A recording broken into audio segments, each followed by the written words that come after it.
В универсальном театрально-концертном центре в Мирном состоялся традиционный корпоративный новогодний бал президента.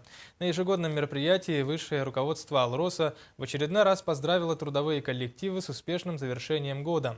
Кроме того, зрителям была представлена новая концертная программа. Все подробности у Руслана Фаткуллина.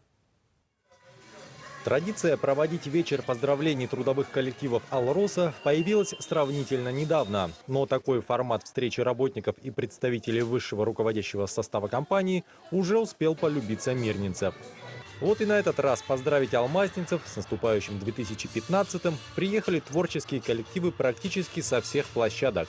Неизменным остается и то, что в каждом выступлении прослеживается какая-либо веха в истории предприятий «Алроса» в уходящем году.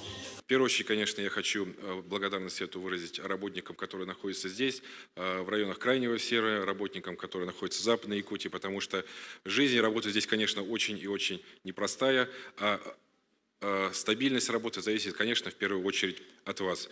Вчера мы были на отчете у президента Республики Саха Бориса Егора-Ивановича. Он просил вам всем передать большую благодарность за весь ваш труд, что я с удовольствием и делаю. Коллектив по итогам года будет достойно вознагражден. На следующей неделе мы все приказы подпишем. И я думаю, будет это от руководства компании хорошим подарком для вас всех.